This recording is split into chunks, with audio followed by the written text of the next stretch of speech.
اعوذ باللہ من الشیطان الرجیم بسم اللہ الرحمن الرحیم الحمد للہ رب العالمین الصلاة والسلام علی سیدنا محمد وآلہ الطاہرین اللہم صل علی محمد وآل محمد وعجل فرجہم۔ ماہ مبارک رمضان کے 12ویں دن کی دعا میں ہم پروردگار عالم سے 4 چیزوں کا مطالبہ کرتے ہیں اور 4 چیزیں پروردگار عالم سے چاہتے ہیں۔ پہلی چیز اللہم زینی فیہ بالستر والعفاف، کہ پروردگارہ تو مجھے آج کے دن اس 12ویں روزے میں اور 12ویں رمضان المبارک میں کیا عنایت فرما؟ بالستر والعفاف، تحفظ اور پاک دامنی سے مجھے مزین فرما، یعنی مجھ کو زینت بخش پاک دامنی سے، کہ میں پاک دامن رہوں اور میرے عیبوں پر پردہ ڈال دے۔ ان چیزوں کے ذریعے سے تو مجھے مزین فرما، زینت بخش۔ پاک دامنی بہت مہم ہے، اور اللہ خاص کر فقر کی حالت میں، کیونکہ زینت، فقر کی زینت یہ ہے کہ انسان پاک دامن رہے، اپنے ایمان کو نہ کھوئے، حرام اور نجاست کی طرف نہ جائے، حرام میں اپنے ایمان، انسان فقیری کی حالت میں اپنے ایمان کا تحفظ کرے اور پاک دامن رہے، اور خاص کر جوانی میں اسی طریقے سے جوان اپنی جوانی میں پاک دامن رہے۔ اگر ایک انسان جوانی میں پاک دامن رہتا ہے تو اللہ فرشتوں پر مباحثت کرتا ہے، اور اگر وہ حرام سے بچنے کے لیے شادی کرتا ہے تو اللہ کے اوپر ایک حق ہو جاتا ہے، جس طریقے سے حدیث ہے پیغمبر اسلام صلی اللہ علیہ وآلہ وسلم نے فرمایا کہ اللہ اس کی مدد کرتا ہے، اس جوان کی جو حرام سے بچنے کے لیے قدم اٹھاتا ہے، جس اعتبار سے بھی قدم اٹھائے۔ تو زینت ہے، جس طریقے سے فقر کی زینت ہے، زینت مزین فرما۔ کچھ چیزوں کی زینتیں ہیں، مثلا اگر کوئی فقر کی حالت میں ہے اس کی بھی زینت کو بتایا، کوئی مالدار ہے اس کی بھی زینت کو بتایا، بات کرنے کی کیا زینتیں ہیں، یہ تمام زینتیں مولا کائنات نے ایک حدیث کے اندر تقریباً 16-17 چیزوں کی زینتیں بتائی۔ زینت یعنی کسی چیز کو سنوارنا سجانا، جیسے شادی بیاہوں میں ڈیکوریشن ہوتا ہے، مکان کو سجاتے ہیں تاکہ وہ اور خوبصورت لگے، لوگ اس کی تعریف کریں۔ ایسے ہی کچھ چیزوں کی زینت ہیں کہ اگر ان چیزوں کے ساتھ یہ چیز پائی جائے زینت، تو وہ نور علی نور ہو جاتا ہے۔ اسی طریقے سے مولا کائنات سب سے پہلے فقر کی زینت بتاتے ہیں کہ فقر کی زینت کیا ہے، کہ العفاف و زینت الفقر۔ جو پہلی چیز آج کی دعا میں مانگ رہے ہیں کہ پروردگارہ ہم کو عفاف سے مزین فرما، یہ کس چیز کی زینت ہے؟ کہ یہ فقر کی زینت ہے۔ فقیری میں انسان اپنے ایمان کو نہ بیچے بلکہ ثابت قدم رہے اس دین پر، بھلے ہی ایک امتحان ہے، اگر ایک فقر ہو یا مالداری ہو، کبھی اللہ مال دے کر امتحان لیتا ہے، کبھی مال کو چھین لیتا ہے پھر امتحان لیتا ہے۔ قرآن نے کہا نقسم من الاموال، ہم تمہارا ضرور امتحان لیں گے، کبھی مال کو کم کر کے کبھی زیادہ کر کے۔ تو فقیری بھی ایک امتحان ہے، تو انسان اس میں پاک دامن رہے۔ پاک دامن رہنے کیا مطلب؟ یعنی حرام چیزوں کی طرف نہ جائے، اپنے ایمان کی حفاظت کرے۔ پھر مالدار، اگر اللہ نے تم کو مال دیا تو اس کی زینت کیا ہے؟ مالدار کی زینت کیا ہے؟ وَالشُّكْرُ زِينَةُ الْغِنَى۔ مولا کائنات علیہ الصلوۃ والسلام نے ارشاد فرمایا کہ مالدار کی زینت یہ ہے کہ وہ اللہ کا شکر کرے، کیونکہ انسان ہوتا یہ ہے کہ جب مال انسان کے پاس آ جاتا ہے تو وہ اپنے خالق کو بھول جاتا ہے، اور اکثر مالدار آپ نے دیکھا ہوگا کہ جس خالق نے اس کو امیر بنایا، مالدار بنایا، وہ آہستہ آہستہ اس خالق کو بھول جاتا ہے۔ تو شکر مالداری کی زینت ہے۔ اس کے بعد آپ نے ارشاد فرمایا وَالصَّبْرُ زِينَةُ الْبَلَا، کہ بلائیں اور مصیبتیں جو آتی ہیں اس کی زینت کیا ہے؟ زینت میں نے بتایا نا، جب کسی چیز کو مزین کر دیتے ہیں، اگر آپ ایک سادے گھر کو سجا سنوار دے، زینت بخشے تو وہ خوبصورت لگنے لگتا ہے۔ اسی طریقے سے ایک بلا ہے، مصیبت ہے، لیکن اس کی زینت کیا ہے؟ اس کو سجائیں کیسے؟ اس بلا اور مصیبت کو سجائیں کیسے تاکہ خوبصورت لگے، تاکہ اس بلا کو اللہ پسند کرے؟ وہ کیا ہے؟ کہ صبر و زینت البلا، صبر بلا کی زینت ہے۔ اگر آپ بلا اور مصیبتوں میں گرفتار ہیں تو صبر کریں، یہ صبر اللہ کو پسند ہے۔ یعنی زینت کا مطلب یہی تو، یعنی وہ چیز اتنی خوبصورت ہو جاتی ہے کہ پھر اللہ بھی اس کو پسند کرتا ہے اور لوگ بھی اس کو پسند کرتے ہیں اگر کوئی مصیبتوں میں صبر کرے۔ چوتھی چیز والفصاحت و زینت الکلام، کلام کی زینت کیا ہے؟ یہ جو انسان بولتا ہے، اللہ نے اس کو زبان دی، وہ بولتا ہے، اس کی زینت کیا ہے؟ الفصاحت، فصیح اور بلیغ کلام کرے، یعنی جب گفتگو کرے تو ایسا گفتگو کرے کہ سامنے والا دیکھنے کے بعد اس کی تعریف کرے، ایسا نہ ہو کہ انسان ایسے ورڈ یوز کرے، ایسے لفظ یوز کرے کہ سامنے والے کو سننے کے بعد شرمندگی ہو، بلکہ نہیں، جب آپ بولیں تو ایک مثال دی جاتی ہے جیسے زبان سے آپ کے پھول جھڑتے ہوں۔ تو کلام کی زینت یہ ہے کہ آپ صحیح اور فصیح اور بلیغ زبان بولیں، ایسے الفاظ یوز کریں کہ جو معاشرے میں عزت والے ہوں، جو سامنے والا جس کو سننے کے بعد کراہیت محسوس نہ کرے۔ یہ کلام کی زینت ہے، فصاحت و بلاغت۔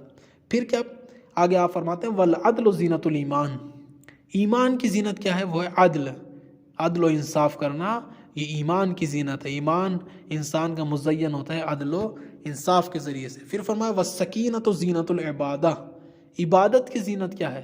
کہ انسان کی عبادت میں آرامش ہو، سکون ہو ہر اعتبار سے۔ ایسا نہ ہو کہ انسان جلدی جلدی میں آئے اور اللہ کی بارگاہ میں جلدی سے وضو کی اور غلط سلط نعوذ باللہ نہ ہو ایسا، مثلا انسان رعایت نہ کرے، رکوع صحیح سے نہ کرے، سجدے سکون سے نہ کرے، بس جلدی سے 4 رکعت نماز پڑھی، 2 رکعت نماز پڑھی اور جلدی سے چلا جائے گا۔ نہیں، آرامش، سکینہ یعنی سکون، انسان سکون کے ساتھ اللہ کی عبادت کرے، یہ عبادت کی زینت ہے۔ یعنی وقت دے انسان اللہ کی بارگاہ میں، ٹائم نکالے۔ پھر والحفظ و زینت الراحہ، روایہ، پھر یہ جو روایت، یہ جو احادیث ہیں، جو رسول اللہ صلی اللہ علیہ وسلم کی حدیث، ائمہ معصومین علیہ السلام کی جو احادیث ہیں، اس کی زینت کیا ہے؟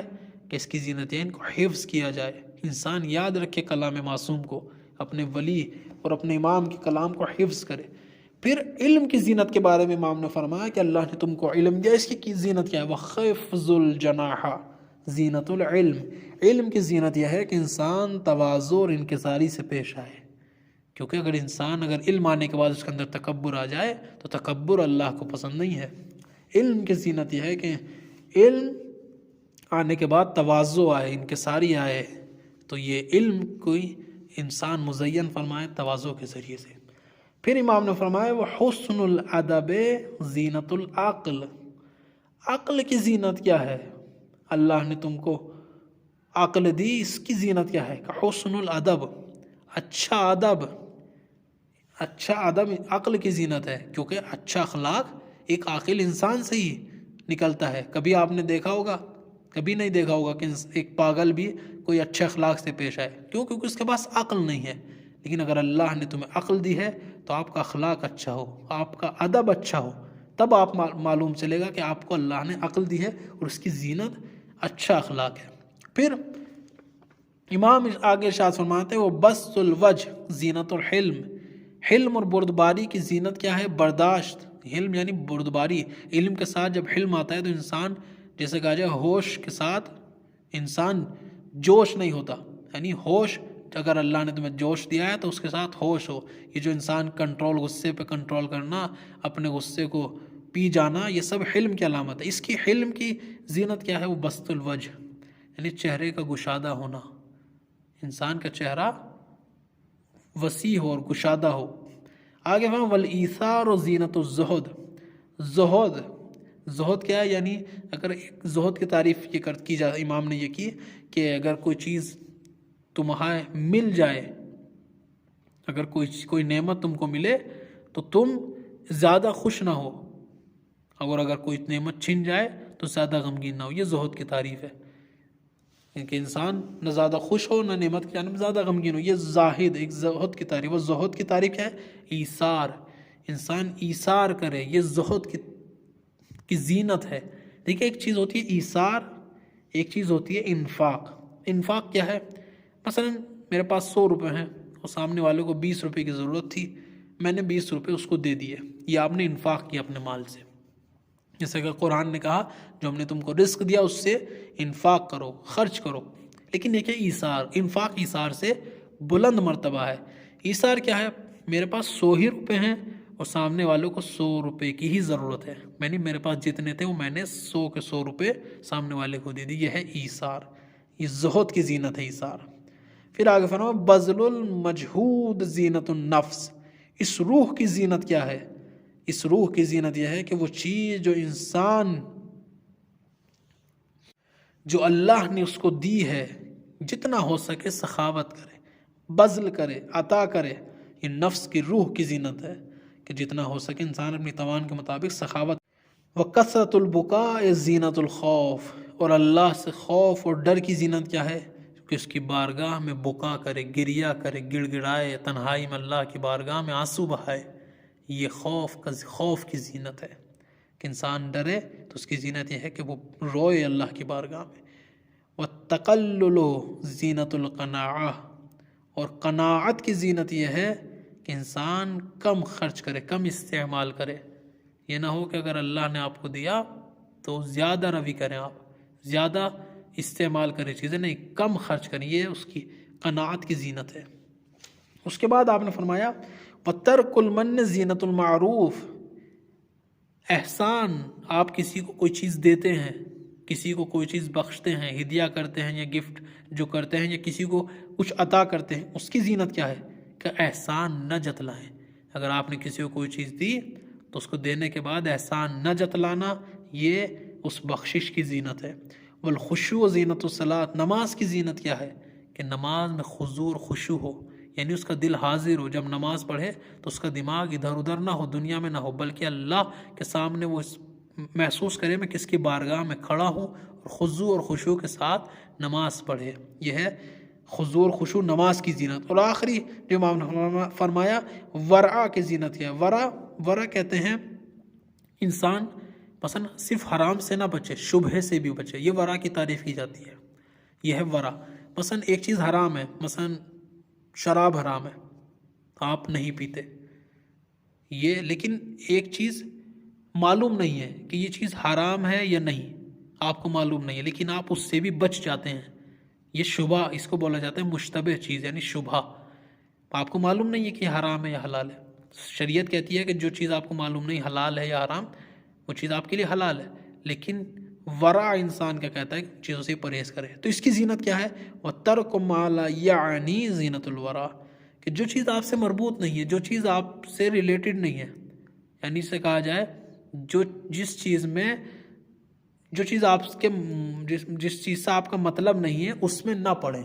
یہ ورع کی زینت ہے. یعنی انسان ہر کاموں میں نہ ہاتھ ڈالے. تو یہ کس کی زینت ہے؟ ورع. تو یہ ہے زینت جو امام نے بیان کی. تو پہلی چیز کیا تھی کہ پروردگارہ آج کے دن مجھے پاک دامنی اور تحفظ کے ذریعے سے زینت بخش. اور دوسری چیز جو آج کی دعا میں ہم پروردگار عالم سے مانگتے ہیں وہ ہے وَاسْتُرْنِ فِيهِ بِلِبَاسِ الْقُنُوعِ وَالْكَفَافِ، اور پروردگارہ مجھے قناعت کا لباس عطا کر، یعنی مجھے قناعت عطا فرما. قناعت کیا ہے؟ قناعت یہ ہے کہ یعنی اللہ نے جتنا انسان کو دیا اس پہ راضی اور خوشنود رہے. انسان بے صبرہ نہ ہو، جتنا اللہ نے رزق دیا ہے اس پہ راضی اور خوشنود رہنا، یہ قناعت ہے. اور مولا امام رضا علیہ السلام نے ارشاد فرمایا کہ من رضی من اللہ عز وجل بالقلیل من الرزق رضی اللہ منہ بالقلیل من العمل، کہ جو بھی اللہ سے، جو اللہ نے اس کو کم روزی دی، اگر اللہ نے اس کو کم روزی دی ہے، اگر وہ اس پر راضی رہتا ہے تو اللہ بھی اس کے کم عمل کو قبول کرتا ہے اور اس کے کم عمل سے راضی رہتا ہے. تو انسان قناعت کرے. اور مولا کائنات علیہ السلام نے ارشاد فرمایا کہ القناعۃ مال لا ينفد، قناعت ایسا مال ہے جو کبھی ختم نہیں ہوتا. کیوں ختم نہیں ہوگا؟ کیونکہ انسان جتنا اللہ نے دیا اس پر راضی اور خوشنود رہے، اس پر راضی رہے کہ جو اللہ نے دیا، پروردگارہ میں جتنا تو نے مجھے دیا میں راضی ہوں. یہ انسان کی زندگی میں سکون لاتا ہے. اور ایک آخری حدیث پیغمبر اسلام صلی اللہ علیہ وآلہ وسلم نے ارشاد فرمایا کہ خیار امتی القان و شرارہم الطعام، کہ میری امت کے بہترین لوگ وہ ہیں جو قناعت کرتے ہیں. قناعت کرتے ہیں یعنی کیا؟ جتنا اللہ نے ان کو دیا اس پر خوش رہتے ہیں. اب ہر جگہ شکوہ اور گلہ نہیں کرتے کہ میرے پاس یہ نہیں ہے، میرے پاس یہ نہیں، کہا نہیں، جتنا اللہ نے دیا اس پر راضی اور خوش ہوں. اور وشرارہم الطامع، اور بدترین لوگ وہ ہیں کہ جو طمع، لالچ، یعنی جس چیز کو دیکھا دوسرے لوگوں کے پاس چیز دیکھی فوراً طمع پیدا ہو گیا کہ میرے پاس کیوں نہیں ہے، اور انسان بے صبر ہو جائے. بلکہ انسان کے اندر قناعت ہو. تو پروردگارہ تو آج کے دن مجھے قناعت کا لباس عطا فرما. اور تیسری چیز جو آج کے دن ہم مطالبہ کرتے ہیں وہ ہے وَاحْمِلْنِ فِيهِ عَلَى الْعَدْلِ وَالْإِنصَافِ، اور پروردگارہ مجھے عدل و انصاف پر آمادہ کر دے. عدل و انصاف، کل کی ویڈیو میں ہم نے عدل و انصاف کے بارے میں بتایا. وَآمِنِّ فِيهِ مِنْ كُلِّ مَا أَخَافُ، اور پروردگارہ چوتھی چیز جو آج کے دن ہم پروردگار سے مانگتے ہیں وہ کیا ہے کہ ہر چیز سے مجھے امان دے دے جس سے میں خوف زدہ ہوں. یعنی انسان ہر اس چیز سے، من شر ما خلق یعنی انسان مخلوق کے شر سے اللہ کی پناہ مانگے، ہر وہ چیز کہ جس سے انسان کو خوف ہے اس سے مجھے امان عطا کر دے، مجھے محفوظ رکھ، بعصمت کا یا عصمت الخائفین، اے خائفین اور خوف رکھنے والوں کو محفوظ رکھنے والے۔ پروردگارہ سے ہم دعا کرتے ہیں کہ پروردگارہ ہم کو آج کے دن تمام نعمتوں سے مالا مال فرما، اور ہماری عبادتوں کو قبول فرما، اور ہمارے گناہوں کو معاف فرما۔ اور ماہ مبارک بہت تیزی سے گزر رہا ہے میرے معبود، اس مہینے کی تمام الطاف اور نعمتیں اور رحمتیں جو تو نے قرار دی ہیں اس سے بہرہ مند ہونے کی توفیق عنایت فرما۔ آئیے مل کر 12ویں دن کی دعا کی تلاوت کرتے ہیں۔